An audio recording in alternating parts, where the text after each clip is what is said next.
Heard every week on the amateur radio bands all around the world, broadcast on low-power AM and FM stations all across the United States, and podcast on the Internet since 1993. We are This Week in Amateur Radio, the worldwide premier amateur radio and technology news magazine and bulletin service of the air. Here are the stories for release around the earth as we come to air with edition number 1387 of This Week in Amateur Radio. The ARRL is requesting every amateur, member or not, to help pass the Amateur Radio Preparedness Act now before Congress. The National Council of Volunteer Examiner Coordinators Question Pool Committee has removed a question from the extra class question pool. September is National Preparedness Month. We will have the latest from the ARRL on how you can prepare. AMSAT announces the results of its 2025 Board of Directors election. We will tell you why China's Great Solar Wall is of importance. AMSAT Sweden writes to radio manufacturers requesting availability of full duplex handheld transceivers. NASA contracts with SpaceX to deorbit the International Space Station in the near future. Hams are needed to assist in tracking the upcoming Artemis II moon mission. The MORE project seeks to license young people interested in amateur radio. A radio club in California helps amateurs that lost their stations to the wildfires replace their equipment. Amateur radio licenses are suspended in Equatorial Guinea. A U.S.-based pirate FM broadcaster is fined nearly $1 million by the FCC. And a radio group in one California county is helping residents correctly program their weather radios for local alerts. We will have the story. These headline stories will come to you in a moment along with this week's special features. We'll visit with Bruce Page, KK5DO, and get an update from AMSAT and what's new with all of those amateur satellites in orbit.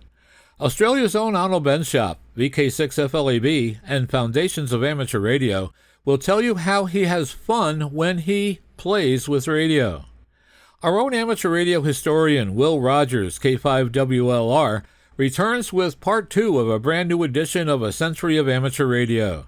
This week, Will takes us back to 1922, where we find the steadily increasing use of CW paralleled explorations of ever shorter wavelengths, and the two pursuits complemented each other. Amateurs were setting new records at a whirlwind pace. This week's episode is entitled Trans-Pacifics. And we will stop by and visit with Bill Sawyers, AJ8B in the DX Corner, with all the latest news on DXpeditions, DX, upcoming radio sport contests, and more. That's all straight ahead as North America's premier amateur radio and technology news magazine and bulletin service, This Week in Amateur Radio, takes to the air right now. Reporting from our studios here in beautiful, colorful Albany, New York, where the fall colors are beginning to come out. I'd say we're at about 40% right now here at our studios. This is George, W2XBS.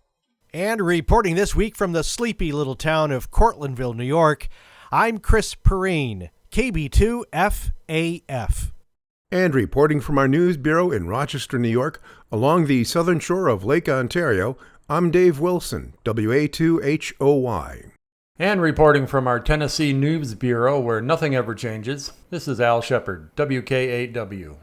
And reporting from our bureau in Dallas, Texas, I'm Tammy, KI5ODE. And reporting from our news bureau in beautiful Sandwich, Illinois, I'm Jordan Kurtz, Kilo Echo 9, Bravo, Papa Oscar. And reporting live from the warm and humid Space Coast in Florida, I am Ed Johnson, W2PH. And reporting from our Troy, New York News Bureau, where we received some much-needed rain this week, I'm Eric, Kilo Delta 2, Romeo Juliet X-Ray. And reporting from our radio outpost in the western Catskill Mountains of upstate New York, where 3 inches of rain, high winds, and a mini tornado have been making life very interesting here in the last couple of days. I'm Don Hulick, K2ATJ. And reporting from our news bureau in Fayetteville, Arkansas, where we're waiting for autumn's colors, I'm Will Rogers, K5WLR. The ARRL is requesting that every radio amateur in the United States send letters to Washington as we continue our nationwide grassroots campaign to pass the Amateur Radio Emergency Preparedness Act, H.R. 1094, and S459 to secure antenna rights.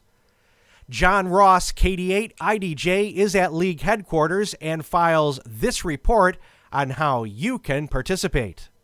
The process is simple. Go to the link that you'll find at www.arrl.org/HOA, put in your call sign, and press the red submit button. It takes a mere seconds. The letter will automatically be sent to your elected officials, encouraging them to support the Amateur Radio Emergency Preparedness Act. It is before Congress right now and would give amateur radio operators the same rights to install antennas on their property as those enjoyed by users of TV antennas, wireless internet, and flagpoles. It is critical that every ham add their voice. Without it, members of Congress don't know how vital this legislation would be to our use of the amateur radio service during times of crisis, or how it can help inspire the future generation of America's technical leaders through getting the youth hands on the air with radio. ARRL CEO David Minster, NA2AA, was the guest on the Ham Radio Crash Course YouTube channel. Host Josh Nash, KI6NAC, talked with Minster for 45 minutes about this important letter-writing campaign. ARRL West Gulf Division Director John Robert Stratton, NA5AUS, shared insight into the importance of getting every ham to send a letter on the W5KUB Amateur Radio Roundtable podcast with Brett Glass, WY7BG, and Glenn Popeil, KW5GP. You can see that discussion on YouTube, listen to it on Podbean, or view it on Facebook. ARRL is encouraging amateur radio clubs to provide letters of support and empowering them with the tools to do so. For individual hams, the process is quick and easy. Just click on the link, enter your call sign. The system will fill in the rest based on your FCC information, and click the red button. It really is that simple and that important. You don't have to be an ARRL member to send the letter. So send your letter now and tell your officials to pass the bill. I'm John Ross, KD8IDJ. You don't have to be an ARRL member, said Stratton. Any amateur radio operator in or out of an HOA should go to the website and send a letter to their representatives. ARRL is also encouraging radio clubs to provide letters of support and is urging each club officer to sign the letters. There are instructions for clubs on how to complete the letter and a sample letter that each club can customize with their information. The bills were introduced earlier this year in both the Senate and the House of Representatives. Previous versions have died in other sessions. Through the years, opponents of such measures have declared that these restrictions are vital to preserving the value of homeowners' investments in their properties and to retaining the aesthetics of a community.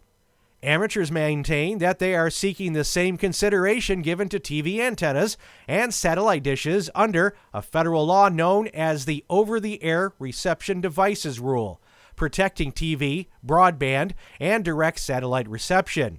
The measures before Congress would enable hams to provide life-saving communication if disasters should strike. In the meantime, many hams have resorted to attic installations, stealth antennas, and other compromises. Once again, the measures introduced as H.R. 1094 and S459 are the latest versions under consideration. The Texas Ham Political Action Committee is working with the ARRL to provide amateur access with pre-written letters addressed to the lawmakers representing each region. The website generates the messages and delivers them electronically.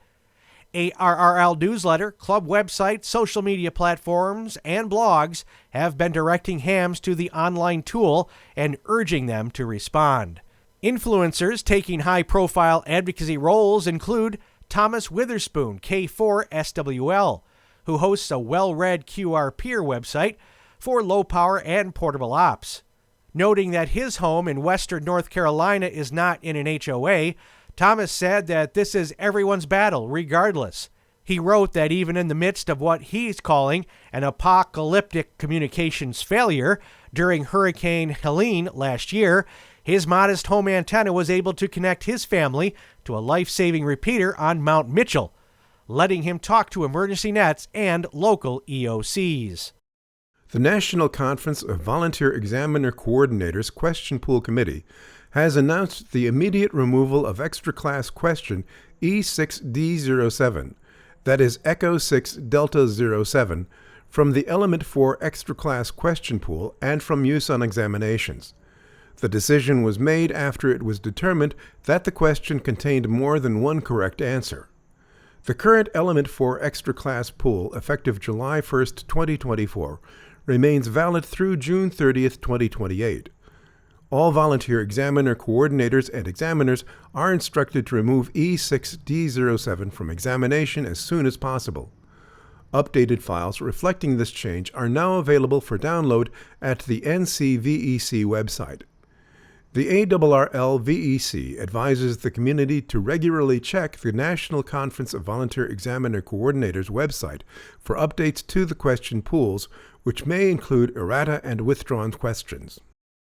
Amateur radio has long been a vital partner with served agencies in providing communications support, passing traffic, and performing other tasks, both in times of crisis and in times of community service. Through community events, hams help out before and when all else fails. The best way to become a part of serving the greater good in your area is by joining your local ARRL Amateur Radio Emergency Service Group. Every disaster starts and ends at the local level, and so should community resilience through radio, said ARRL Director of Emergency Management Josh Johnston, KE5MHV. Local ARES groups are set up based on the needs of the local community, and local volunteers are critical to making sure they are able to serve when needed. ARRL has a tool to help hams get plugged in with the group near them. An interactive map available on the League's website will let those interested in serving connect with local leadership. There's a downloadable PDF flyer available that talks about what ARES does at the local level. As September ends, the lessons from National Preparedness Month shouldn't stop with the change of the calendar. As ARRL sections prepare for the simulated emergency test coming up in October, being a trained member of a local ARES group will add to your personal, family, and community resilience. The International Space Station has been in orbit around the Earth, at least in sun form, since November of 1998, but not without help. In the vacuum of space, an object in orbit can generally be counted on to remain zipping around more or less forever, but the station is low enough to experience a bit of atmospheric drag, causing its orbit to decay. It isn't much, but it saps enough velocity from the station that without regular reboost to speed it back up, the orbiting complex would eventually come crashing down. Earlier this month, a specially modified SpaceX Cargo Dragon became the newest addition to the list of spacecraft that can perform a reboost. The craft will boost the station several times over the rest of the year, which will provide valuable data for when it comes time to reverse the process and deorbit the ISS in the future. To make reboosting with the Dragon possible, SpaceX has added additional propellant tanks and a pair of rear-firing Draco thrusters within the spacecraft in the unpressurized trunk module. This hollow structure is usually empty, but occasionally will hold large or bulky cargo that can't fit inside the spacecraft itself. It also occasionally has been used to deliver components destined to be mounted on the outside of the space station, such as the International Docking Adapter and the rollout solar panel. While the ability to have the Dragon raise the orbit of the International Space Station obviously has value to NASA, the implications of this experiment go a bit further. SpaceX has already been awarded the contract to develop and operate the deorbit vehicle, which will ultimately be used to slow down the station and put it on a targeted re-entry trajectory sometime after 2030. Now that the company has demonstrated the ability to add additional thrusters and propellant to a standard Dragon spacecraft via a module installed in the trunk, it's likely the deorbit vehicle will take a similar form. So while the development of this new capability is exciting from an operational standpoint, especially given deteriorating relationships with Russia, it's also a reminder that the orbiting laboratory is entering its final days. In Equatorial Guinea, where the government has suspended ham radio licenses after what it called unauthorized operations of a de-expedition. As de-expeditioners called off the 3C0W and 3C3W activations in Equatorial Guinea, the government suspended all amateur radio licenses in the country. Authorities made the announcement, saying that a visiting ham radio operator gained access to sensitive areas in the country with radio equipment that was unauthorized.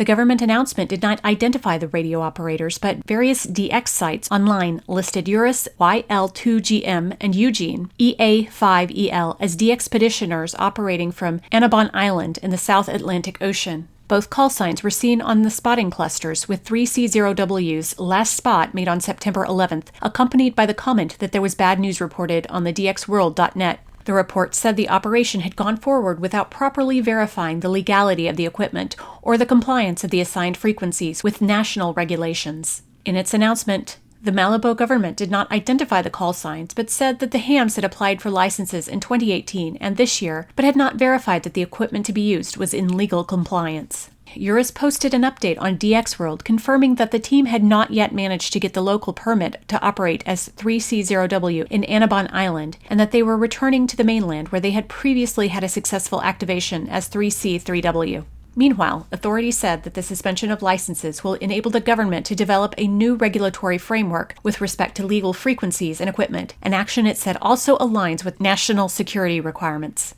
A government statement said the goal is to ensure that no high-frequency equipment enters the country without proper approval and review of the license. The news comes 1 month before the scheduled 3C2MD DXpedition of the Mediterraneo DX Club International, which is to operate from October 30th through November 11th.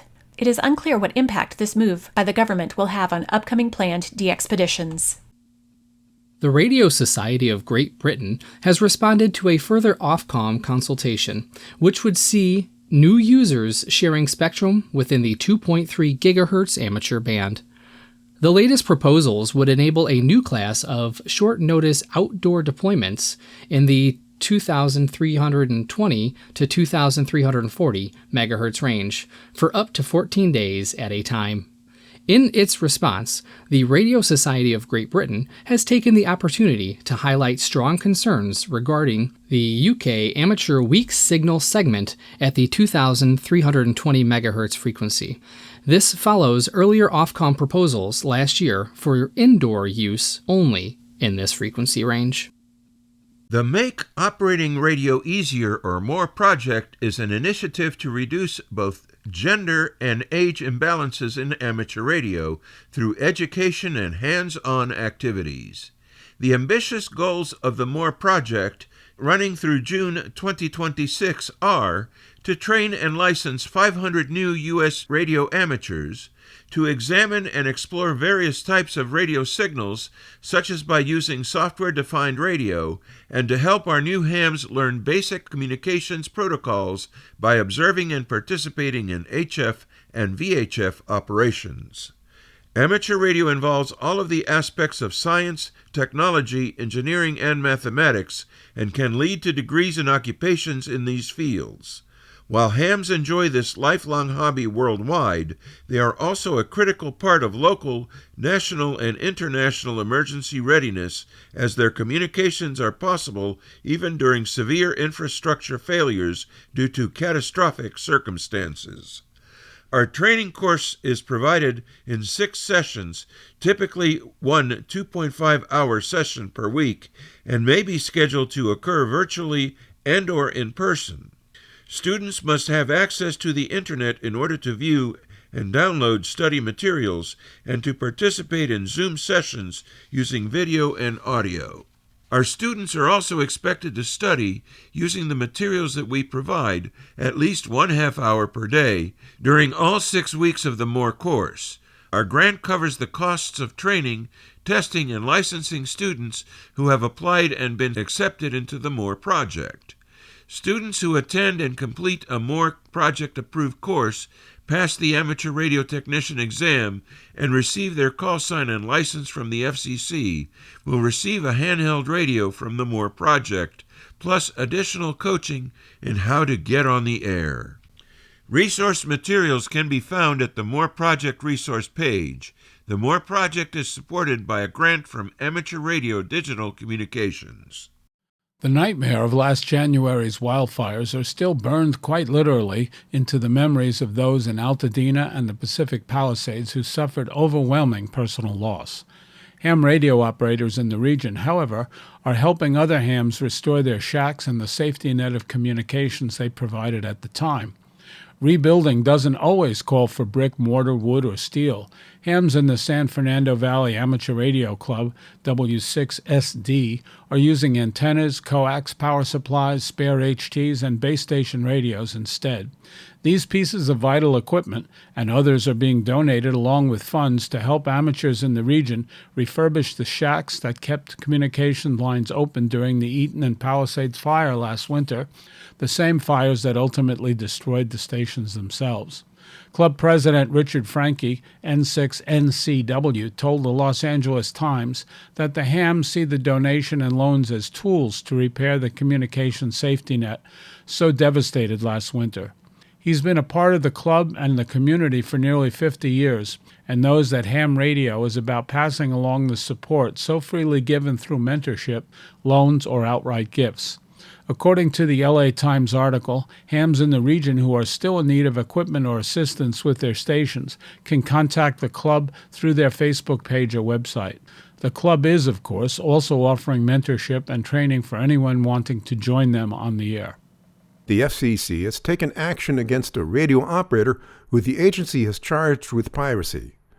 The Federal Communications Commission has given the operator of a New Jersey FM radio station 30 days to pay a penalty of $920,000 for what the regulator says is unlicensed operation of a radio station on 91.7 megahertz. The commission identified the station as Radio Live Campi, which is described on a number of websites online as having Haitian Creole programming. The station's operator, Massner Beauplan of Middletown, New York, has been assessed a forfeiture of $920,000 for what the commission says were illegal broadcasts between November 16, 2023 and January 8, 2024. The FCC said that Beauplan had been sent a notice of apparent liability in September of 2024, but never responded. Failure to pay means that the regulator refers the case to the U.S. Justice Department, which is responsible for collecting the fines. The Preventing Illegal Radio Abuse Through Enforcement Act, or Pirate Act, of 2020 permitted the FCC to raise its fines when going after unlicensed broadcasters. Violating the Pirate Act carries a maximum penalty of approximately $2.4 million. In Sonoma County, California, floods, wildfires, and earthquakes are among the best reasons for becoming a radio operator. With that in mind, the county's Department of Emergency Management has entered the second year of a 3-year program that includes helping more Sonoma Springs area's residents to get licensed and get on the air. The initiative has been funded through a $70,000 federal grant. Emergency management officials are now preparing for training sessions in October that will prepare area residents for an exam leading toward a license to use handheld radios, especially at times when cellular telephone networks fail. The radios are part of General Mobile Radio Services, or GMRS, a licensed service operating between 462 MHz and 467 MHz. The county is coordinating with amateur radio operators in the North Bay Communications Cooperative and its auxiliary communication system. The goal is to coordinate frequencies so that the GMRS users can work seamlessly within the broader emergency communication system. No matter what happens, you'll have something that will work, says Nancy Brown, Emergency Management Specialist. The focus is on residents in the community of Sonoma Springs, which is classified as an evacuation zone when there are wildfires. The county's program can supply as many as 175 of the radios to participants who successfully complete the program. In August, the AMSAT-SM group in Sweden issued an open letter to several major amateur radio manufacturers calling for the development of a new handheld transceiver with true full duplex capability. The initiative, led by Lars Thunberg, SM0TGU, highlights the strong demand within the satellite operating community for modern equipment that supports simultaneous transmit and receive on different bands without descents. The letter was sent to a dozen manufacturers, including ICOM, Kenwood, Yaesu, Alinco, Biofung, TYT, Waxon, Rativis, Anytone, QIT, Radtel, and Vero Telecom. These companies represent both long-established Japanese firms and newer Chinese brands that have introduced a wide variety of handhelds in recent years. While today's radio often features APRS, GPS, Bluetooth, and USB-C charging, none currently provide the full duplex FM capability needed for effective satellite operation. AMSAT-SM emphasized that full duplex operation is vital for amateur satellite use, allowing operators to hear their own downlink while transmitting. This feature was present in older, now discontinued models, such as the Kenwood THD-72, but is missing from all currently produced handhelds. The group argued that satellite operators would be willing to pay a premium for this capability, and that manufacturers could capture a unique market by stepping into this space. Among the minimum technical requirements outlined were extended filtering between the VHF and UHF bands, robust desense protection, support for both memory and VFO operation in duplex mode, CTCSS subtone transmission, and a rugged external antenna connector for portable Yagi antenna use. Practical considerations such as USB-C charging, selectable power output up to 5 watts, and energy-efficient design for longer battery life were also highlighted as priorities. AMSAT-SM further suggested several nice-to-have features that could broaden the radio's appeal. These include APRS with GPS, Bluetooth support for wireless handsets, and computer connectivity over Bluetooth for channel programming and Doppler control. The group specifically recommended implementing the CAT protocol over Bluetooth, which would allow operators to use existing satellite tracking and Doppler correction software without proprietary apps. As of August 30th, AMSAT-SM reported that 3 of the 12 manufacturers contacted had responded to their appeal, with one company moving forward in discussions. While details remain confidential, the group encouraged operators to stay tuned for updates. The effort reflects both the continuing innovation within the amateur satellite community and the strong desire for modern, purpose-built equipment to support space-based communications. An enthusiastic team of operators felt swept away by the challenge of their recent islands on the air expedition to the Bajaras Rocks off the Chilean coast. Then something else was swept away, almost all of their equipment. The lost equipment includes the KPA 500, 1 IC 7000, 7 Dunestar 300 band pass filters, 2 laptops, 2 multiband antennas, 1 2-element Yagi, 1 Honda EU22i generator, 2 fiberglass masts, personal clothing, and more. This equipment and more are all gone now from the rock where the team on IOTA number SA100 began operating on August 18th as 3 Golf 1 Papa. Ocean swells, considered the worst seen in 5 years, forced Caesar, Victor Echo 3, Lima Yankee Charlie, Philippe, X-Ray Quebec 7, India Romeo, and Johann, Papa Alpha 3, Echo X-Ray X-Ray, to be evacuated by the Chilean Coast Guard 3 days later. Wearing wetsuits, the hams swam to the rescuers' boats, eyeing the carefully packed up equipment they had to leave behind on the rock. Already they were making plans to return for its retrieval. Sea conditions prevented anyone from gaining access to the rock again until August 26th. Afterward, the team wrote on their website, "Very bad news. There is absolutely nothing there except for the beam antenna that we left anchored, which has been damaged." They believe that all else was swept away by the sea. The de-expeditioners went on to express their utmost gratitude to those who supported this challenging project and those who generously contributed toward the replacement cost of their lost equipment and personal belongings. Hello and welcome to the DX Corner for your weekly dose of DX as part of Ham Radio's oldest ham radio magazine on the air, This Week in Amateur Radio. I'm Bill, AJ8B. As of this Saturday, there will be 88 days until Christmas. Time is really flying, so we better get started. The DX word for the week is cubicle quad. I received an email from Bill, KB8DF. He asked, quote, "When I was growing up during the CB craze, many of the guys I worked with put up what they called a quad. I know that ham radio stations also use quads or cubicle quad antennas. What is this antenna? Is it the same?" Great question, Bill. A cubicle quad antenna consists of one or more square or diamond-shaped loops of wire, each loop forming a full wavelength at the frequency you intend to build it for. These loops are typically mounted on a cross-shaped frame made of insulating material like fiberglass or wood. The antenna is called a quad because each loop has 4 sides, forming a cube-like structure when multiple elements are used. There is a driven element that is the main loop connected to the feed line. It is responsible for transmitting or receiving signals. There may also be reflectors and or directors. These are additional loops placed behind and in front of the driven element to enhance directionality and gain. Typically, this antenna has an impedance of 50 or 75 ohms, allowing the antenna to use standard coax cables. The structure that forms the square is typically made of fiberglass, wood, or bamboo. These are called spreaders. Fiberglass is preferred for durability and minimal interference. Aluminum booms are common but must be carefully insulated so as not to interfere with the antenna. Bare copper wire is most often used to form the antenna around the spreaders.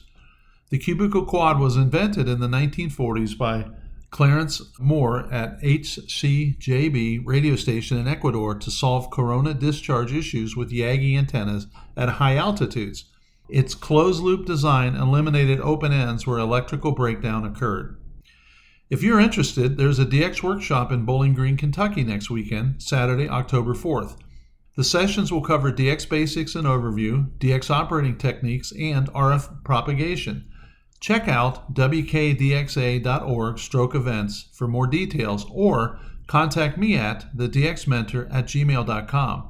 I can guarantee that this will be the best $15 that you have spent for a day of DX networking and learning. Each week, I try to focus on those entities that will be available in the next 7 days. There's so much data to sift through that I have thought a focus on the next week might be helpful to you. Here's what you should find QRV when you tune the bands. The following DX information comes from Bernie, W3UR, editor of the Daily DX, the Weekly DX, and the How's DX column in QST. If you would like a free 2-week trial of the Daily DX, your only source of real-time DX information, just do what several other listeners have done. Drop me a note at thedxmentor@gmail.com and I'll fix you up. ES90 ERAU, or Echo Sierra 90 Echo Romeo Alpha United, is a special Estonian call sign that is QRV until September 30th, celebrating the 90 years of the Estonian Radio Amateur Union, registered with authorities on March 1st of 1935. Their first annual meeting was September 22nd of 1935. The ERAU joined the IARU in 1938, but activities were halted because of World War II and later Soviet occupation. ERAU was restored in December 1991, with the Estonian public restored a few months earlier on August of 1991. 5 Baker 4 Alpha Quebec Nancy is QRV as 3 Baker 8/5 Bravo 8 Alpha Quebec Nancy from Mauritius until October 4th. He will be operating, quote, holiday style with an ICOM 7300, mostly on CW. Roman plans 40 through 6 meters operation as well, and maybe some 80 meters. You can QSL the 3 Baker 8 operation to 5 Baker 4 Alpha Quebec Nancy. And by the way, Roman also holds the R5AA call sign. Benjamin DB2LS is QRV as Alpha 25 Lima Sierra from Botswana until September 30th. Likely 20, 12, and 10 meter FT8 in sideband. And you can QSL that Botswana operation to DB2LS or via LOTW. Garibin PG5M says he's packed for his journey to Bhutan beginning September 29th with a stop in Dubai and from there to Bhutan.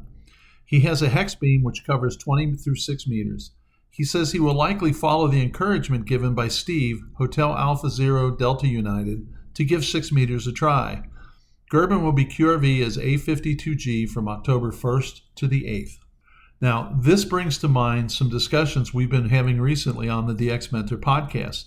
If you have only a slightly passing interest in DX and you think someday, I may just give this DX chasing thing a try, you can't pass up things like Bhutan or Peter the First or Bouvet. These kinds of activations are only on every 5, 10, 15, or 20 years. So if you don't get them now, you won't get them for a long time. And there are several that were on years ago when I was a young DXer that I wasn't paying that much attention to that I'm just now getting to. So if you have any interest at all, you should try to get them in the log and you'll have them. And if you never chase DX, that's all right. Maybe you'll have the log and you'll have a cool QSL card. So just my advice. Sierra 79/DL2 SBY, Casimir, will be in the Seychelles Islands until October 12th on HF with verticals and an inverted V. On 6 meters, he'll have a 5-element Yankee. He will upload the log to Clublog and LOTW, and you can also QSL him direct at DL2SBY. Chris, W4WF, will be on a business trip to the United Arab Emirates through early October. Without a lot of time for radio, N1DG, who has a long history of Abu Dhabi visits, put him in touch with EARS Club Station, and he has gotten permission to operate from there. His current plan is to visit the club station first on September 29th, local morning, and then to be on the air by 05 Zulu. If that goes well, he'll go back on October 3rd, local afternoon, and work the high bands. He has been advised that morning and evening are the best times to work North America from there. He thinks he'll concentrate on 30, 17, and 12 if they can give him a good rate. He hopes to work a lot of his CW Ops friends. Well, I've worked him before, and I'm in CW Ops, so I hope I'm a friend, and I hope I get him in the log. The DX Mentor features a new YouTube episode this weekend. Steve, AG4W, will share the details on the upcoming DX petition to 3 Charlie 2 Mike Delta, Equatorial Guinea. Check it out and let me know what you think. If you're interested in DX Podcast and YouTube channels, you should check out the DX Mentor Facebook page and subscribe to be kept up to date on all of the DX activities. And by the way, if you're listening to this on Saturday, you still have quite a bit of time that you can spend in the CQ Worldwide RTTY contest, and I would encourage you to do that. If you do, please let me know how you do and what you thought. Until next week, this is Bill, AJ8B saying 7-3, and thanks to my XYL Karen for her love and support. I hope to hear you in the pile-ups. Have a great DX week. Just as the schools are back throughout the UK, so is the DMR project launched by the Radio Society of Great Britain. The initiative was introduced last May to loan equipment to schools to enable students to feel comfortable with making QSOs on the air. Now it is back as the schools and colleges reopen this month. The Society's outreach team is working with teachers and, in partnership with the Radio Communications Foundation, they will pay license exam fees for 9 teachers who wish to set up ham radio clubs at their schools. Additional details are available from Chris Aitken, Mike 0, Whiskey, India Charlie, the youth chair, who can be reached at youthchampion.school@rsgb.org.uk.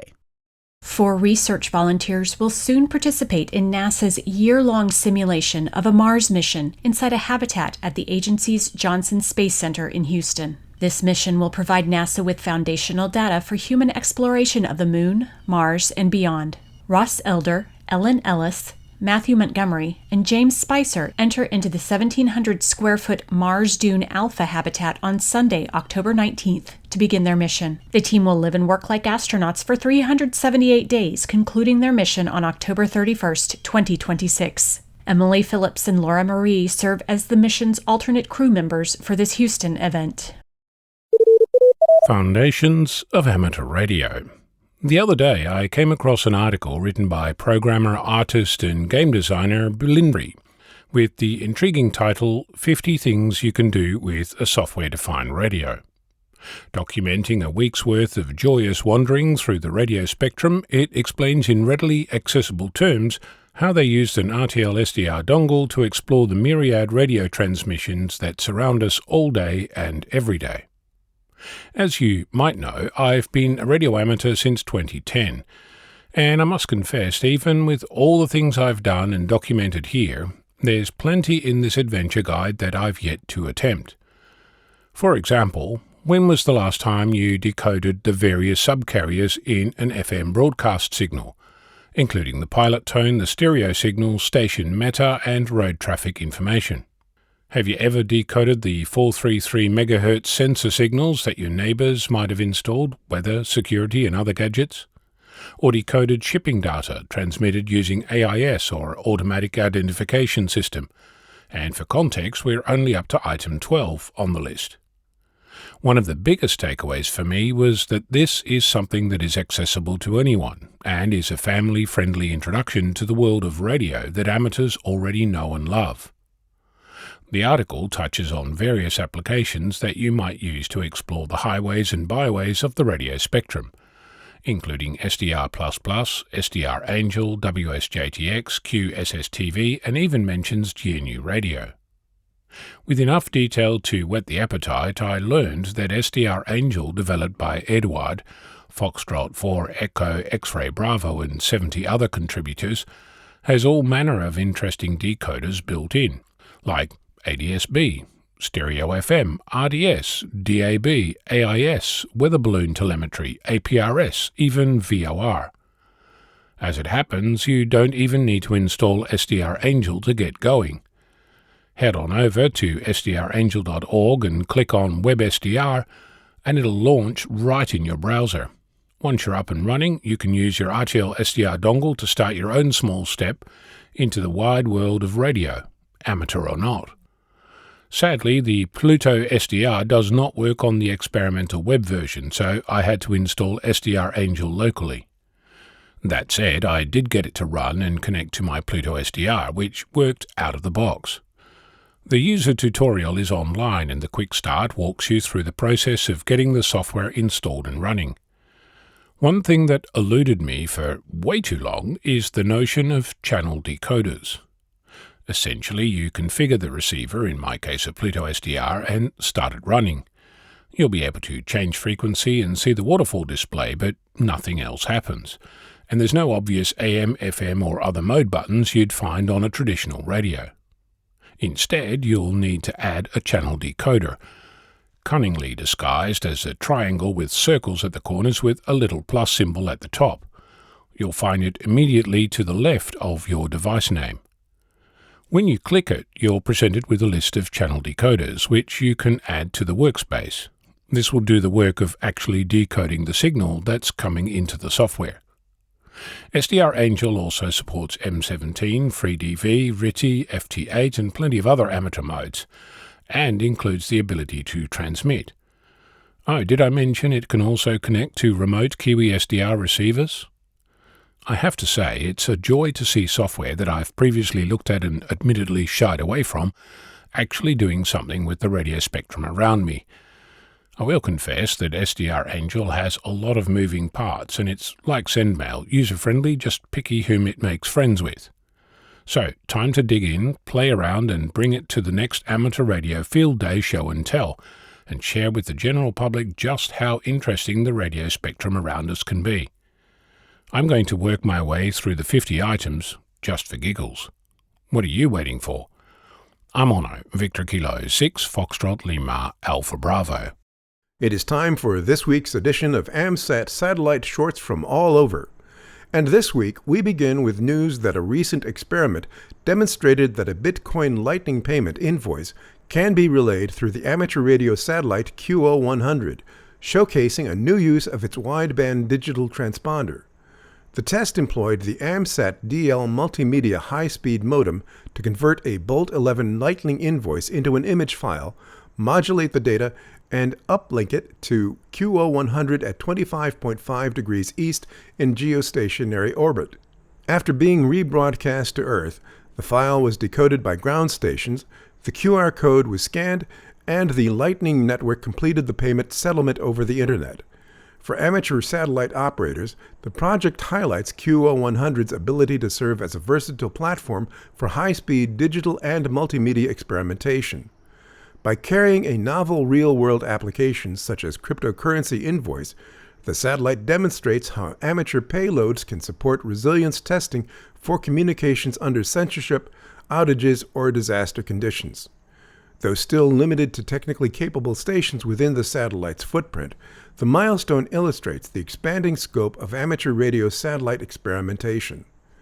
Next comes word that SpaceX is preparing to begin testing direct-to-device satellite communications late next year, following its $17 billion acquisition of S-band spectrum from EchoStar. Company president Gwynne Shotwell told attendees at World Space Business Week in Paris that this spectrum will support an entirely new generation of Starlink satellites designed for global handheld connectivity. SpaceX is already working with chip manufacturers to embed compatibility into consumer smartphones and with mobile network operators to deliver wholesale satellite capacity to their subscribers. Shotwell emphasized that owning globally cleared spectrum avoids the clunky process of negotiating national rights and provides a more streamlined way to cross international borders. She called the effort the beginning of a major technical push, requiring new payload designs and close partnerships across the telecom sector. These larger Starlink satellites are planned for future launches aboard Starship, which is now progressing toward its next test flights as the platform for next-generation payloads. And finally, federal funding is set to expire September 30th for 19 active NASA science missions, including New Horizons and Juno, raising fears of shutdowns. The White House fiscal year 2026 budget proposal calls for a 25% cut to NASA overall and a nearly 50% to the Science Mission Directorate, potentially terminating dozens of operating spacecraft. Among the missions at risk are the Chandra X-ray Observatory, Mars Orbiters, and New Horizons, which remains healthy and could operate into the 2040s, while continuing to study the Kuiper Belt. Juno, currently orbiting Jupiter, continues to deliver science despite radiation damage and is pioneering annealing techniques that could benefit future deep space missions and even Earth satellites. Scientists warn that turning off these spacecraft would permanently end their data return and erase decades of investment. Such cuts would not only jeopardize unique scientific opportunities, but also weaken U.S. leadership in planetary exploration at a time of growing international competition. Congressional action this fall will determine whether these missions survive or are shut down permanently. ARDC, Amateur Radio Digital Communications, is looking for volunteers to serve on one of 4 committees. They include the Grants Advisory Committee, which helps identify potential grant-making opportunities, the Technical Advisory Committee, which provides input on policies and technologies for 44Net, amateur radio's Internet IP address space, the Grants Evaluation Team, whose responsibilities include reporting on the results of funded grants, and the Contact Review Committee, which oversees compliance with the Code of Conduct. The ARDC also needs 44Net portal ticket handlers who help verify call signs and other information for 44Net address space, and help on its grants communications team, whose members write summaries to share with the public about the results of ARDC-funded grants. Details about the application process, volunteer qualifications, and time commitments for any of these posts can be found on the ARDC's website and blog. Most volunteers serve for a 1-year term from January through December. Committee time commitments range from 2 to 5 hours a week. The application windows to apply for an ARDC committee is open between September 16 and December 31. For those interested in applying may do so through a simple form. See the ARDC website for more details. Welcome to the 43rd segment of Ham Radio History, a century of amateur radio, Ham's organizations, events, inventions. I'm Will Rogers, K5WLR. Our thanks to Chris Cadella, W2PA, for allowing us to use his website in the presentation of these segments. Now follow with us as we bring you this next chapter of Ham Radio History. Trans-Pacifics. This is part 2 of this segment. Record-breaking work continued well into summer, normally a period of inactivity in the old Spark days. Over 100 American amateurs in all districts were heard that summer in New Zealand, over 8,000 miles away, and 5 IM was reportedly heard in Ceylon, a distance of 10,000 miles. It was only a matter of time before amateurs would reach halfway around the world, and ARRL Secretary Warner wondered where it would all lead.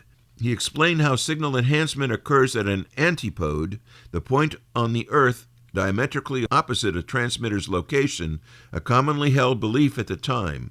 It was understood that as signals spread out uniformly in all directions from the transmitter and their energy becomes spent and they weaken because of the large volume of ether they are putting into vibration, he wrote. But halfway around the world, they should reconverge, leading to possible enhancement of signal strength. There were some problems with testing this theory, however. The favorable season in the northern hemisphere, winter, happens to be the worst one in the south, summer. It was also difficult to find a signal path entirely in darkness, even one existing for only a short time. The complete analysis of the fading QSS test was finally released in late summer 1923, 2 years after its completion. One of the largest operations the League had ever organized, it had taken that long to get the final report together. The test was not entirely successful in meeting its goals, since the cause of signal fading was still unknown, but many interesting observations were made about the behavior of the short waves, which helped amateurs better understand their propagation. This was covered in a previous segment, QSS tests. Several effects were known to be happening. QSS was more pronounced at shorter wavelengths, inconsequential at 400 meters, rising with decreasing wavelength, but decreasing again below about 150 meters. It was never present within the daylight range of a transmitter. It was most noticeable at longer range and therefore at night. Everyone hoped that the tests would lead to some understanding of the causes of fading and point to a cure for it. The report expressed regret that the test had to be conducted using spark, but higher power tubes were not yet available when it ran. This illustrates the swiftness with which change was occurring. A new technology had become more widely available in the short time interval between the tests run and their final report. Although the report writers believed that many variables affected the behavior of fading, of the 10 they cited, 6 had to do with the weather, 1 was static, and only 3 had anything to do with other atmospherics, the presence of aurora, and the atmospheric conductivity and voltage gradient. Realistically, the design of the experiment was limited by what was measurable in 1921, and that did not yet include things such as solar wind or the characteristics of the upper atmosphere. Each test had a different objective, probing a different variable. Some were all conducted on the same wavelength to look for geographical effects. Others attempted to detect a wavelength dependency by having pairs of nearby stations transmit on adjacent wavelengths, for example, 250 versus 375 meters, and some involved pairs of stations transmitting on the same wavelength simultaneously. A total of 5,684 handwritten observation cards were sent in by the receiving station operators. These were transcribed to punch cards so that the Bureau of Standards could use their card sorting machine to arrange them in various interesting ways. Still concentrating mostly on weather conditions, the analysts showed that, although the barometric pressure at the transmitting station did not affect fading, it was significantly worse when the propagation path was along a barometric gradient, either up or down, and signals were marginally stronger when traveling along isobars or isotherms. Clouds were shown to have little or no effect on fading or signal strength. They were, however, shown to correlate with stronger strays, something considered common knowledge today. No conclusions could be drawn from the tests involving pairs of nearby transmitting stations, either on different or similar wavelengths, and there were no observations of any geographic directionality to fading effects. The analysis team proposed a theory that centered on the atmospheric layers through which radio waves propagated. Working from the ground upwards, there is the Earth's surface, which is poorly conducting, the troposphere, where weather happens, a suspected radioactive layer that was not well defined or substantiated by evidence, the stratosphere, which is ionized only in daylight, and the heaviside surface, about 100 kilometers high, above which is a region that is always ionized and perfectly conducting. Waves could not penetrate this highest layer and would therefore merely slide along it as they were thought to do at the Earth's surface. The difference was that waves sliding along the Earth are absorbed more readily than those sliding along the heaviside layer. This, it was said, accounted for the longer distances possible at night, since the intervening ionized stratosphere blocked waves from reaching the heaviside layer during the day. Variations in the heaviside surface and intervening layers is what most likely accounted for fading phenomena. The size of these irregularities in the layer might account for the fact that there is a range of wavelengths within which fading is more pronounced. The existence of zones where signal strength reaches a minimum before increasing again was explained by the waves being absorbed first as they move out from the transmitter, then at larger distances increasing again as they are propagated along the heaviside layer, which did not really explain why one needed to get far away to get the benefit. A variation of this theory proposed that self-interference effects were the main cause of fading. signals propagating along differing paths due to the reflection from objects including atmospheric layers, clouds, fog banks, and other things could interfere with each other, either enhancing their strength or canceling each other out. It was a small step towards identifying the actual cause of signal fading. A more complete understanding would have to wait a few more years until amateurs explored much shorter wavelengths. It was clear, however, that fading was no freak. Included in this material are quotes from the following: International Amateur Radio, QST, August 1923, page 50. Final Report of the Fading Tests, Parts 1 and 2, QST, August 1923, page 29, and September 1923, page 23, with a tip of the TWIR cap to Chris Cadella, W2PA, for giving us permission to use his website's materials, Ham Radio History, A Century of Amateur Radio, Ham's Organizations, Events, Inventions, as we prepared this segment. I'm Will Rogers, K5WLR, reporting for This Week in Amateur Radio. Bruce Page, KK5DO, is here now with this week's AMSAT report. Bruce? Thanks, John. This story is rather interesting. For those that are currently operating through the satellites or those looking to get into operating, you know the issues with using a handheld radio. Correcting for Doppler is not easy. There are some radios out there that have Bluetooth, and there is an app for Android that will do the Doppler correction for you. However, that's only a small part of the problem. The other part is the full duplex ability. Currently, one of the only models available in a used condition is the Kenwood THD-72, which has been discontinued. What is the solution besides using two HTs or a full-size radio like the ICOM IC9700? Well, AMSAT Sweden sent a letter to a dozen manufacturers, including ICOM, Kenwood, Yaesu, Elenco, Bofang, TYT, Wuxen, Redivis, Anytone, QYT, Radtel, and Vero Telecom. They emphasize that many of today's HTs have USB-C charging, APRS, GPS, and Bluetooth, but none featured full duplex. They noted that satellite operators would be willing to pay a premium for full duplex, and if you think about it, it means you do not have to purchase two radios, have a way of holding both, and the extra weight.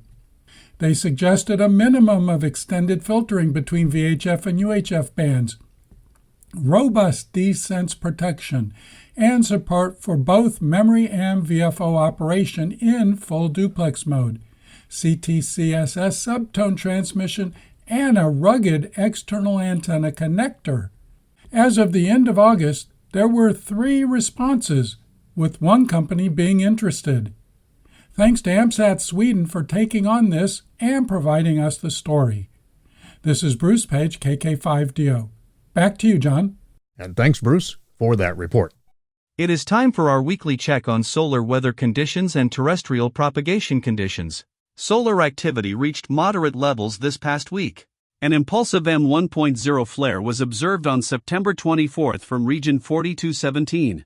Slight growth was observed in region 4226 with an increase in spots near the leader.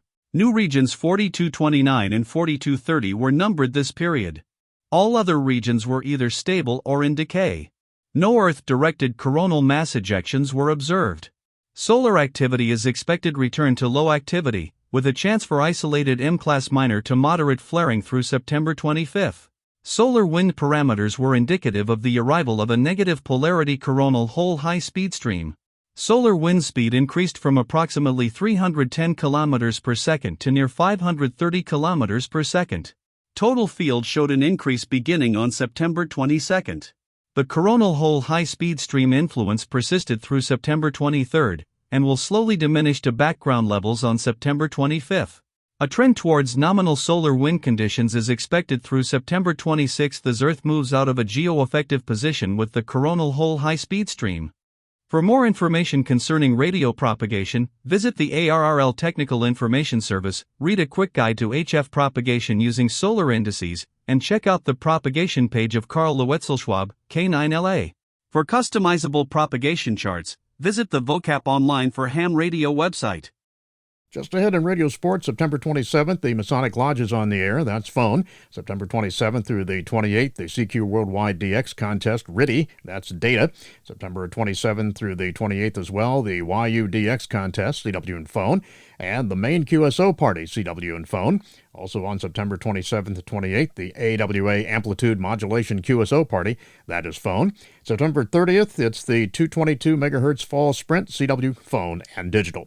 And remember to visit the ARRL contest calendar for more events and information. Upcoming Section, State, and Division Convention, September 27th, the ARRL Dakota Division Convention, that's in Moorhead, Minnesota.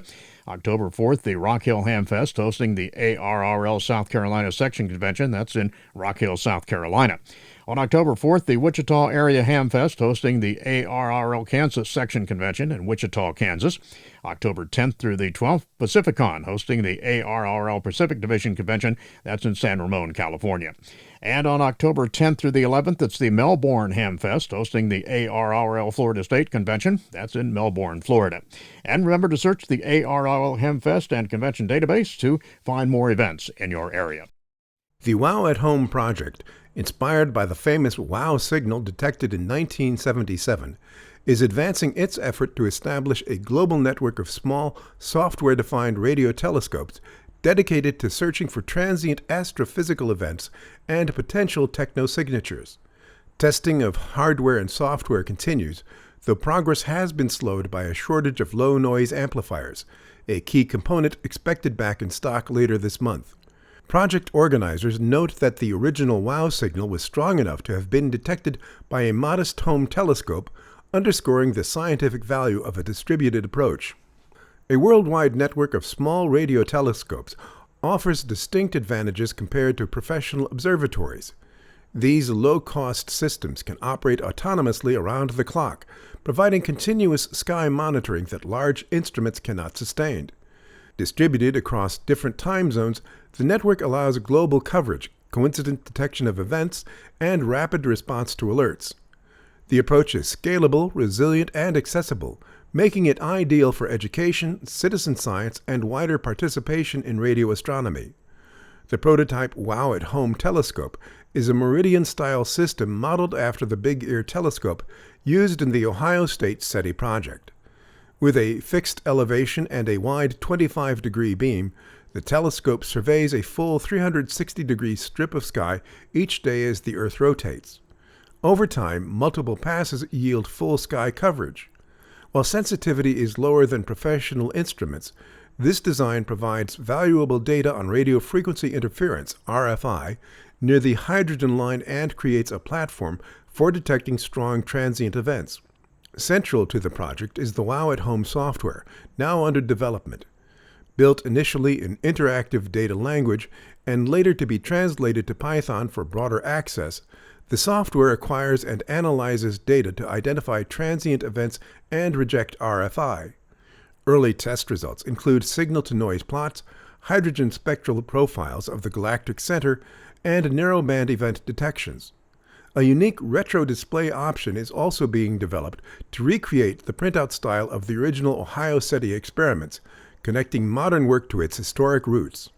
The WOW at Home network is not an interferometer and does not measure polarization at this stage. Its strength lies in continuous distributed monitoring for signals lasting from seconds to days. Coordinated observations across multiple sites can confirm weak or short-lived events, eliminate local interference, and provide complementary coverage to large observatories. Recent discoveries of fast radio bursts and long-period transients illustrate the types of phenomena that modest instruments may detect if deployed widely. Looking ahead, organizers estimate that at least 114 telescopes are required for basic sky coverage, with about 342 needed for effective redundancy and RFI rejection. At a cost of roughly $500 per station, the full network could be established for under $200,000, far less than a single professional facility. A public version of the WOW at Home software is expected by late 2025 or early 2026. Volunteers with expertise in RFI mitigation, graphical interfaces, or app development are encouraged to contribute. Data centers and the electrification of devices that previously ran on fossil fuels is driving increased demand for electricity around the world. China is addressing this with a mega project that is a new spin on their most famous piece of infrastructure. At 250 miles long and 3 miles wide, with a generating capacity of 100 gigawatts, the Great Solar Wall will be able to provide enough energy to power Beijing, although the energy will more likely be used to power industrial operation and present in the Kabuki Desert. NASA states Kabuki's sunny weather, flat terrain, and proximity to industrial centers makes it a desirable location for solar power generation. As an added bonus, previous solar installations in China have shown that they can help combat further desertification by locking dunes in place and providing shade for plants to grow. Engineers must be having fun with the project, as they've also designed the Guinness World Record holder for the largest image made of solar panels with the Junma Solar Power Station, which they made in the shape of a horse. The Great Solar Wall is expected to be completed by 2030, with 5.5 gigawatts already installed in 2024. The National Aeronautics and Space Administration is seeking volunteers to passively track the 2026 Artemis II Orion spacecraft as the crewed mission travels to the Moon and back to Earth. John Ross, KD8IDJ, is here with further details. The Artemis II test flight will send NASA astronauts Reed Wiseman, Victor Glover, and Christina Koch, along with Canadian Space Agency astronaut Jeremy Hansen, on an approximately 10-day mission around the Moon. Targeted for no later than April 2026, the mission will rely on NASA's Near Space Network and Deep Space Network for primary communications and tracking support through its launch, orbit, and reentry. However, with a growing focus on commercialization, NASA wants to further understand how the industry's tracking capabilities will work out. This collaboration opportunity builds upon a previous request released by NASA's Space Communication and Navigation Program, SCAN, during the Artemis I mission in 2022. 10 volunteers successfully tracked the uncrewed Orion spacecraft on its journey thousands of miles beyond the Moon and back. One of the volunteers tracking in 2022 was Scott Chapman, K4KDR of Montpelier, Virginia. Sometimes it's what you don't know that makes this kind of activity interesting, said Chapman. All I had was a small S-band dish and a receiver, and wasn't quite sure what I could or couldn't hear, but when I started hearing the signal, it made everything worth it. Chapman said he felt good about the whole process, and while it was interesting, it was also fun. There were also other participants during the Artemis I mission, including international space agencies, academic institutions, commercial companies, nonprofits, and private citizens who were also attempting to receive Orion signals.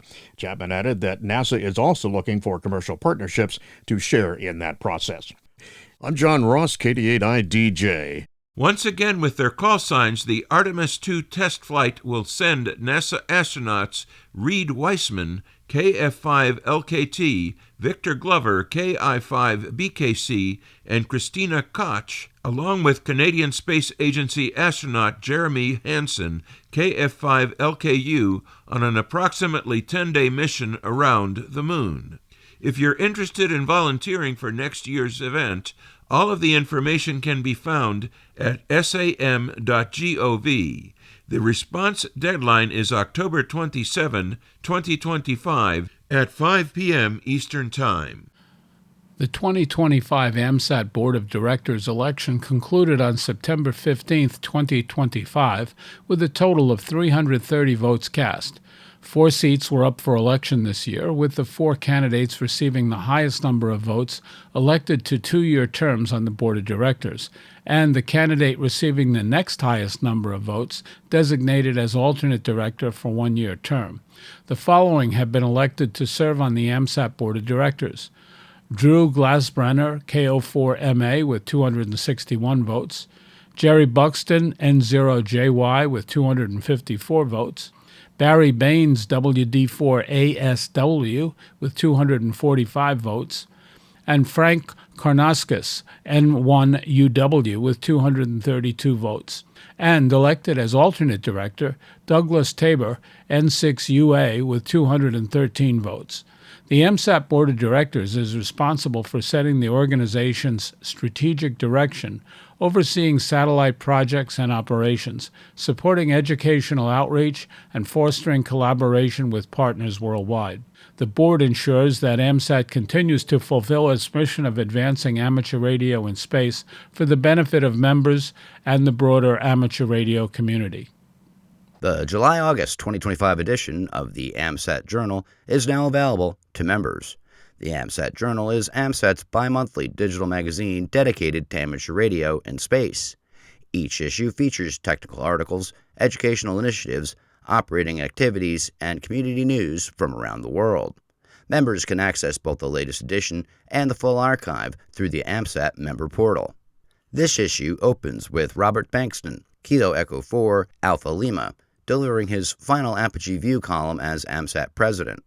Bankston reflects on 5 years of leadership, thanking members and volunteers for their dedication, while emphasizing the need to continue pushing forward with higher orbits, expanded communications, and vigilance in protecting amateur frequencies. Educational outreach is another key theme, with Alan Johnston, Kilo Uniform 2 Yankee, providing updates on the CubeSat-SM project, STEM activity guides, and recent demonstrations in the U.S. and Australia. He also previews educational sessions at both the AMSAT Space Symposium and AMSAT UK Colloquium this October. Contest enthusiasts will enjoy Bruce Page's Kilo Kilo 5 Delta Oscar detailed report on the 2025 AMSAT Field Day. This year saw 17 participating stations with highlights including innovative setups, first-time satellite contacts, and several memorable QSOs with the ISS. Other technical features include Joe Kornowski's article, An Amateur Radio Eye on AI, exploring practical applications of artificial intelligence for weak signal decoding, propagation forecasting, and antenna optimization, as well as a comprehensive study on the experimental validation of the Mexican network of amateur satellite stations, showcasing citizen science collaboration across Mexico and beyond. Beyond the feature articles, the issue also highlights upcoming events, such as the 43rd Annual AMSAT Space Symposium and Annual General Meeting, scheduled for October 16th through the 19th in Phoenix, Arizona. Members will also find announcements on opportunities to support AMSAT through the President's Club and eBay for charity initiatives, reflecting the many ways volunteers and donors continue to strengthen AMSAT's mission of keeping amateur radio in space. Radio amateurs are valuable resources to their communities in times of crisis. Here with this week's information for National Preparedness Month is John Ross, KD8IDJ. This week, hams in Connecticut were featured in news coverage as they participated in a mass casualty drill with the St. Vincent Medical Center in Bridgeport. Several scenarios played out in which amateur radio volunteers helped the hospital connect with other medical facilities, including a targeted cyber attack, mass shootings, and explosions. While radio can provide resilience to communities, preparedness for those who would operate the radios begin at home. During National Preparedness Month, ARRL is sharing resources from the Federal Emergency Management Agency, FEMA, on how to be prepared. The starting point for building your own resilience is to understand what threats you face in your area. On the website, www.ready.gov, there are tools to learn what disasters could impact your specific area and how to prepare for them. ARRL Director of Emergency Management Josh Johnson, KE5MHV, says a plan should be tailored to threats you're likely to face. While we should all be ready for anything, there are going to be threats specific to a region. Everyone should be well aware of the events that happen in your area, he said. I'm John Ross, KD8IDJ. There is additional information on the FEMA website to learn about region-specific disasters such as hurricanes. Radio amateurs are encouraged to find an Aries group in their area at www.arrl.org/Aries.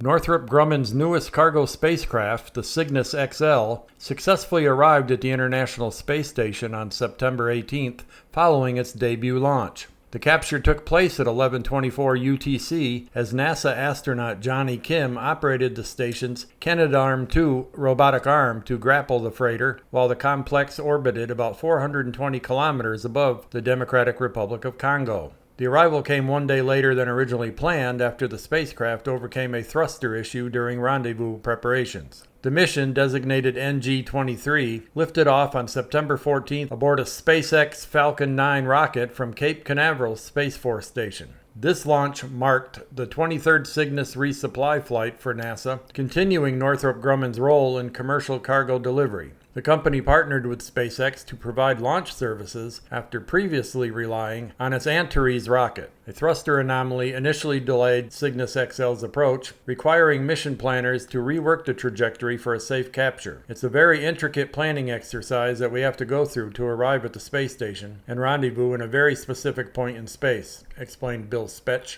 NASA ISS Operations Integration Manager. Engineers resolved the issue, allowing the spacecraft to complete its final maneuvers and reach the station safely. Cygnus XL represents the largest and most capable version of the cargo vehicle to date. The freighter delivered approximately 4,990 kilograms of supplies, science experiments, and hardware, compared to about 3,855 kilograms on earlier flights. The debut also ended a year-long gap in Cygnus operations, caused by delays to the NG-22 mission, which was ultimately canceled following transport damage. The NG-23 vehicle was christened the SS William Willie McCool, honoring the NASA astronaut who lost his life in the 2003 Space Shuttle Columbia tragedy. To see a ship bearing his name safely arrive at the station is a reminder that his courage and kindness are still circling our beautiful planet Earth, said Kim after completing capture operations.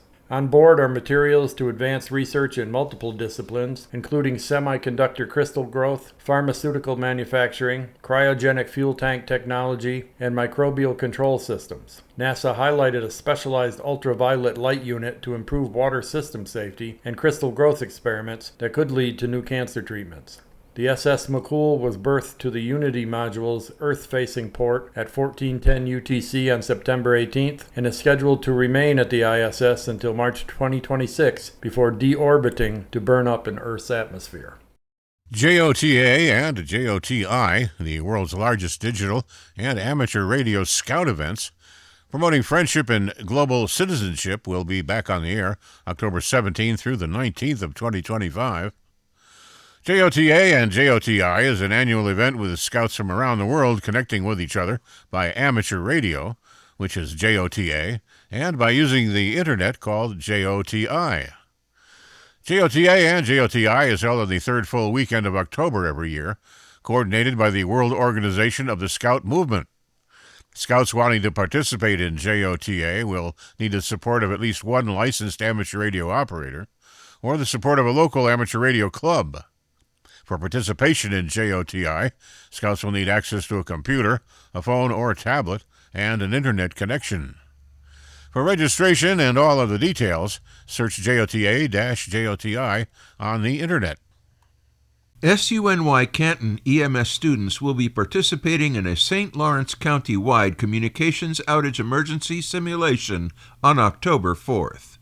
Working alongside local amateur radio groups, Radio Amateur Civil Emergency Service and Amateur Radio Emergency Service, approximately 20 students will be setting up communications to dispatch emergency services should the need arise, according to Director of Student Affairs Technology, Richard Thayer, who oversees the EMS squad. In the event of a county-wide communication failure, our collaboration with RACES and ARES will allow us to maintain operations, ensuring the safety of the SUNY Canton community and enabling us to dispatch necessary resources, Thayer said. We'd like to demonstrate that we have backups in place to keep the campus safe. Thayer added that both groups are using the exercise to recruit others who may be interested in providing the service. Students who are interested in joining SUNY Canton EMS can apply online. The volunteer operators from RACES and ARES will be deployed in strategic locations throughout the county, where they will serve as a vital link for relaying information and coordinating emergency response for any resources that may be needed. The groups consist of licensed operators who dedicate their skills and equipment to providing essential backup communications during emergencies and disasters. At SUNY Canton, Races and Aries will operate from Lot 6 using a vehicle and portable antennas to support communications. The EMS students will conduct a tabletop drill in Dana Hall, testing their ability to respond to scenarios like a simulated car accident or medical emergency. RACES is a federal service that operates under the direction of local civil defense and emergency management agencies. ARES is a national organization that works in coordination with local authorities.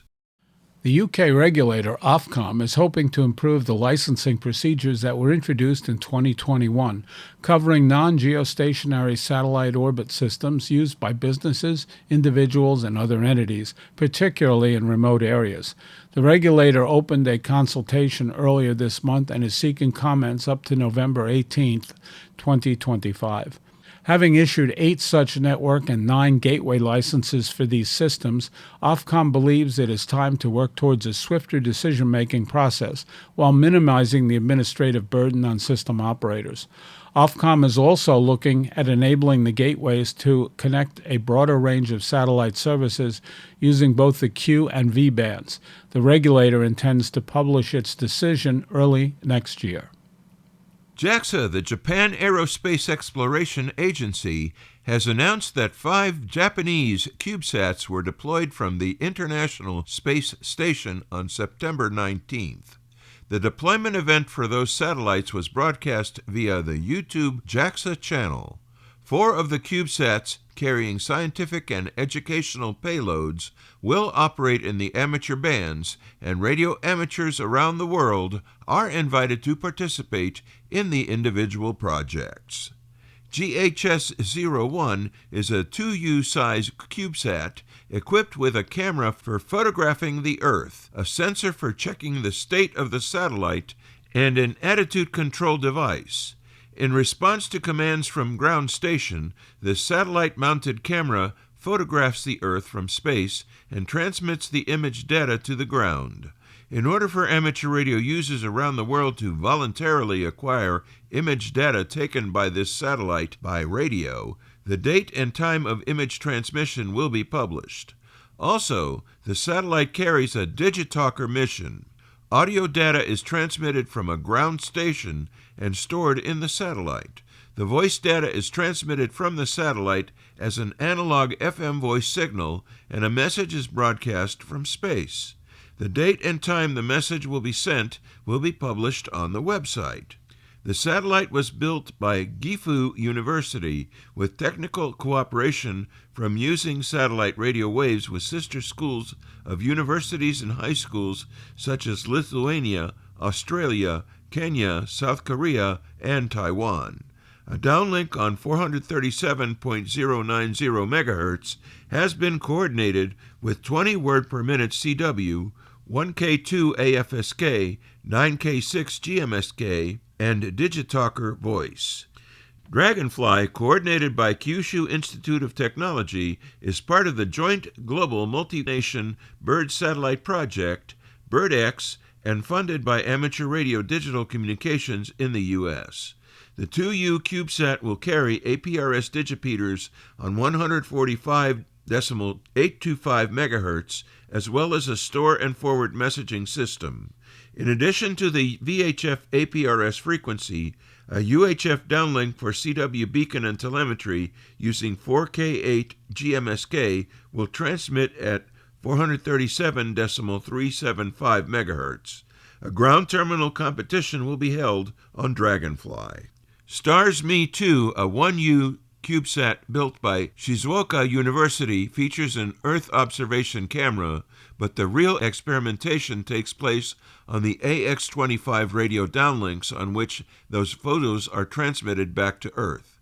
Reception success rate at receiving ground stations will be measured at band rates of 1.2 kbps, 9.6 kbps, and 115.2 kbps. The coding gain of the error correction scheme will be measured on the downlinks, and the reception performance with polarization diversity at multiple terrestrial receiver stations developed by amateur radio operators will be evaluated. The goal is to learn more about how large data sets, such as images, are best transmitted from space.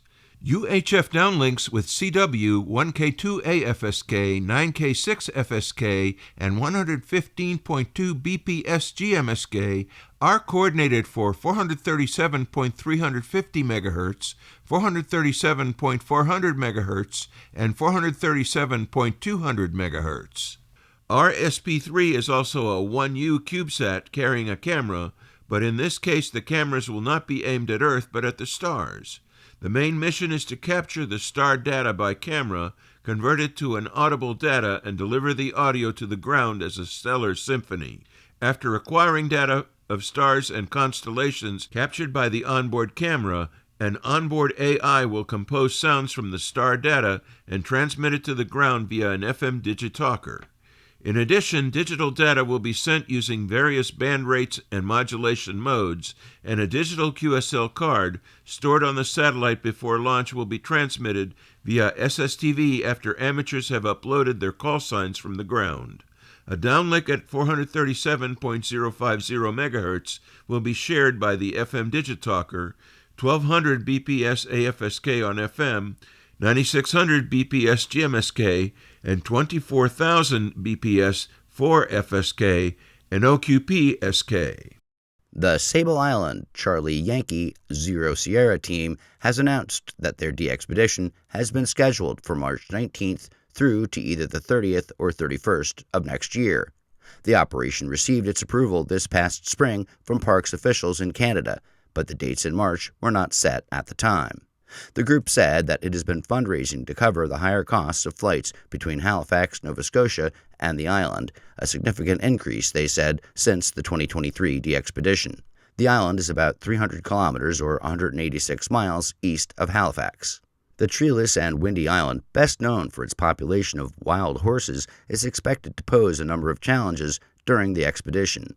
The team leaders will be Murray, Whiskey Alpha 4, Delta Alpha November, and Glenn, Whiskey Zero Golf Juliet. Operators will be joined by a number of members of last year's Charlie Yankee 9 Charlie de-expedition to St. Paul Island, also off the coast of Nova Scotia. And finally this week, autumn weather can be very tricky in the part of Kentucky that the Princeton Ham Radio Club, W4KBL, calls home. Area residents who rely on weather radios, the ones that receive alerts and warnings from the National Weather Service, often say those receivers can be tricky too. Sam Gray, KJ4TYE, the club's vice president and weather coordinator, said that's what inspired members to host a weather radio session recently. They showed local residents how to program their radios properly so they don't miss relevant weather watches and warnings in and around Caldwell County. Sam went on to say, I have heard many people complain about the weather radio going off at all times for counties not close to them.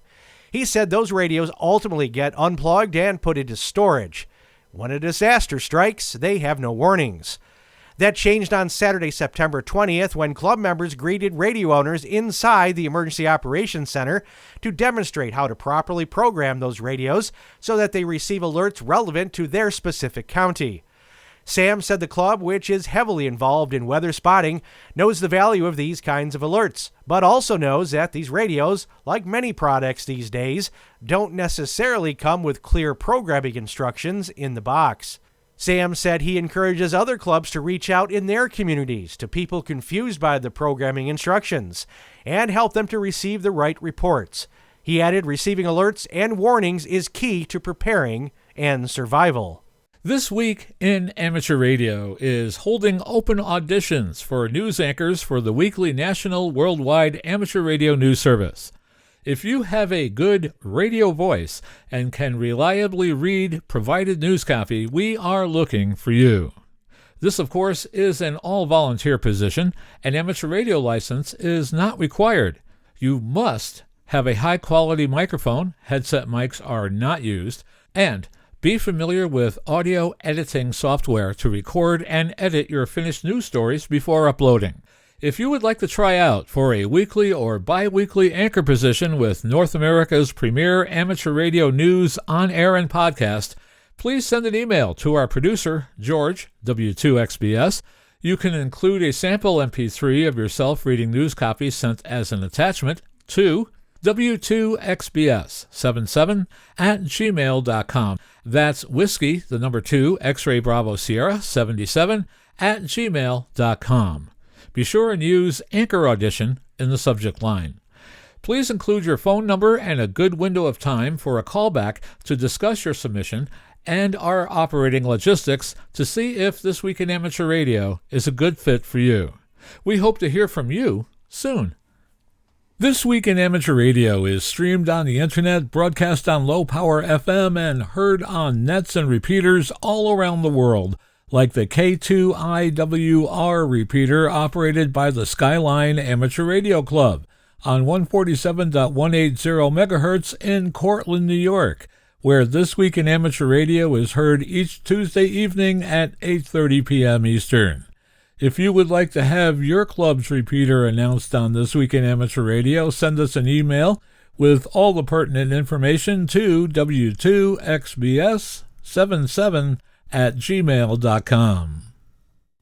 Many of the news and information items heard in this edition of This Week in Amateur Radio have been provided by the American Radio Relay League, the ARRL Audio News Service, and the ARRL Letter, AMSAT, the Radio Amateurs of Canada, the Shortwave Listening Post, the Federal Communications Commission, the Radio Society of Great Britain, and Ofcom, the South African Radio League, the International Amateur Radio Union, the Wireless Institute of Australia and the Australian Communications and Media Authority, the New Zealand Association of Radio Transmitters, the Amateur Radio Newsline, the Rain Hamcast, Eric Guth, 4Z1UG and QSO Today, QRZ.com, the International Telecommunications Union, the 425DX News, Parks on the Air, and the Soda Reflector, and various news sources on the Internet. With special thanks to all our weekly news sources and to you, our listeners, that wraps up this edition of This Week in Amateur Radio. If you'd like to write to us, you can find everything you need, including archive editions of the news service, at our website at twiar.net. And now, for all of us at This Week in Amateur Radio headquarters and our news team around the world, this is Chris Perrine, KB2FAF, wishing you a 73.